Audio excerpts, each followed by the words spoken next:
अरे केहू ले बा का रे बेगा बा हां बोल केहू कोइले बा ना केहू मरला सो ना मैदान लागल हो बोल ना तब काहे रोवत रे ए जान ए रोका जान हम का कोही जान कहता रे नीचे मेहमान बारे उनका के ना कहता रे चलो फिर से बोला जान ए जान बोला ये जान जान जान के सरबन बोल हम का कोही का मुंह से कह कैसे कोही ना तो उगिल दो ने ब्यास खाली है हमरा से कहल नहीं जा अच्छा केहू कह दे ए जान मत कह हमार शादी तय हो गइल बा शादी हाँ के करे से केकरा से भइल बा शादी? केकरा ले होता तारा आदमी से न होई ना तो मालो गरु से करे लाई हम जाने क्यों ने सार बहुआ ए जान आ तारा जल्दी रिश्ता फरिया ले लेते हैं ए लिए शादी के तारा बहिनी के कपार धरी हम शादी के काट हो के तोरा दादी के काट हो देखी तो कहिए कर दादी के भोज पड़ई थे शादी में आए लू तो पूरी बूंदिया जरूर खा के जाए अच्छा पूछी का है काहे तोरा गांवे पेलाव ना चलेला जब हम दूल्हा के गला में माला डालेम ना अच्छा तो हम सोचम कि राउरे गला में माला डाल ओहो ब्यास इका तो दूल्हा के गाला में माला डली है हाँ तो ये सोचिए कि रउए में डालत है बताई रह जो तो हमरो बबनी जाना था और तनियावा बानू ओकरा में डाला तनी तो तोहरे में बुझाई कि माला तोहरे में डालत माला माला तनिको बताओ कतना बेफा लड़की बताओ तारा संगे का ना भो तू तो गोर बुला के बारे तो केकरो छाछ पर चढ़ जाबे करियाठा कौना के छाछ पर चढ़िए दादा रोज तो मिलावत ले हो बताओ तो रोज हंसत ले हो हां रोज बोलत ले हो आज का भइल बा एगो समय रहे एगो समय रहे कि तू हमरा के ना दे तू हमरा के देखत रहलू हम तारा के देखत रहे का देहिया अच्छा दहिया बबुआ जी लड़की जब लड़का के धोखा देले बा लड़का प्यार में पागल बा पत्तल बिटलोता पगला गइल बा चप्पल बिटलोता लइका बा रो रो के आंख में भरल बा आंसू कहता कि रे पगली अभी सामने खड़ा बारे तेरी चाहत में दुनिया लुटा दूंगा ई सब सर को हां दुनिया से दूर एक दुनिया बसा दूंगा ओ तू एक बार हाँ कह कर देखो आहा दिल चिर कर तेरा नाम दिखा दूंगा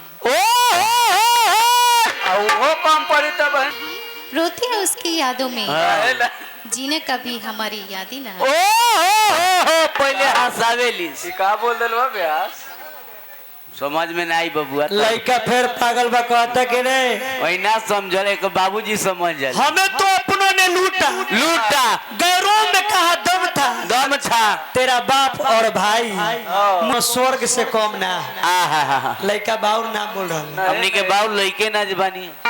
अच्छा हम के मुंह से कहीं और सब सुनी हां शब्द ना भइल मैं घाटा आया तना बाउर बोलत नहीं ब्याज जी का कहल जाओ ब्यास जी मैं खटा के बोलल ई कोनो अब पंडित जी के मुंह से ऐसन बात ऐसन बात लिखे लेके नहीं आज के जोड़िए अलग लाग गइल बा बुझे के बाबा ही हाँ और देवता ब्राह्मण समान बनी कर दो अब ध्यान न देवे के चाही आहा तब मैं खटा के नहीं बोले इनका लाइक हमने के नहीं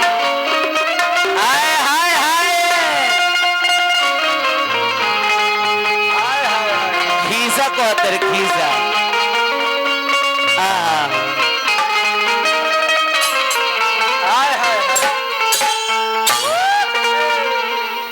गवल ब्याज की ना हाँ खीसो के तोरा जोरा नहीं खे भाई हाँ नया मेटर देता रहा भाई गजब नया नया मेटर कथो कथो बढ़िया रे की ना लक्ष्मण भैया ई नया मेटर रखी सब लक्ष्मण भैया जाने तो निकाता कितना बढ़िया रे अब सुपो से चलनी है आवाज के तो भाई जवाबे नहीं के में तो शिकायतें नहीं के करे बतरे की लाता दीदी के सुनी अब अने के हम सवरिया जो रोवा लगा दे हाँ लाता दीदी के माई से सुनी बाप रे बाप लाता दीदी के भाई गा दिले स्त्री स्त्रीलिंग पुलिंग नहीं के बुझाती इनका का बैठ मर दे तोरे के ब्यास के बना देलक हम ओकरे खोजत नहीं इहो बारे रवि रसीला हाँ एनहु रणधीर रसीला हाँ दोनों जना एक कहीं भाटा के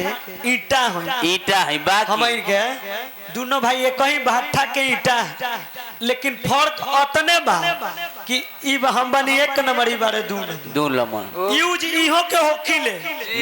होखिले कि ना हो हाँ हो यहाँ के होइले शौचालय में अरे बाप रे हमनी के होइले शिवालय में हाँ जल इनको पर चढ़ेला हाँ जल हमरो पर चढ़ेला बाकी जल सुबह इनको पर चढ़ेला हाँ। सुबह शिवालय में हमरो पर चढ़ेला चढ़ेला लेकिन हमारा पर चढ़ेला लोटा से हरा हरा हरा हरा हरा हरा हरा हरा आ इनको पर चढ़ेला बाल्टी से हाँ छोड़ा, छोड़ा छोड़ा बताओ खीसा कहो कि हंसी आवे आदमी ये मर्द रसीला ना ना तो लहरू के नाती बीस टोकिया ना देखावत रहले अच्छा उ नीचवा उतर के कहते का हमरा संग बेईमानी होता ओने मार मोटका मिलल है कि ना ना के तो कटोरा लेके भीख मांगा ना एगो खूब बढ़िया सोना फूला कटोरा ले ले आ सोना के गोली मिल जाई दे राम दिला दे राम देने वाला सीता मर्दे ये मर्द बे रसीला मांगले भीख मिल जाए ओकरा के कहल जाए। जहरीला है भाई मर्द चुटकुला कहता नहीं है के हाँ अच्छा ई सुहाग रात के चुटकुला भइल हन कि कोई इनका पर बीतल होगी तबे नु कहले बारे सुहाग रात के चुटकुला रही कि ना आई लहरू को इहो सच्चाई हो यो जा नेहुरा यो जा ठेहिया देले ना, रह बात मत कह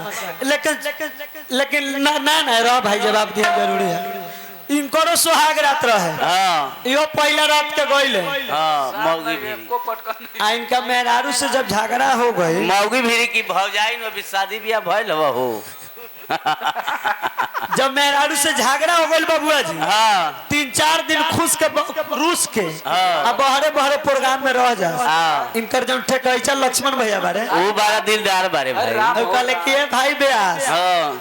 मेहरारू से झगड़ा क के ज्यादा दिन रहल ना जाला ना तो वो अलग देखे लगी आ ना केहू रहल कि ना हो हाँ। आ ना तो तू एने प्रोग्राम देखे के फिर में बा और चरगोला गावे लगी चरगो लगावे लगे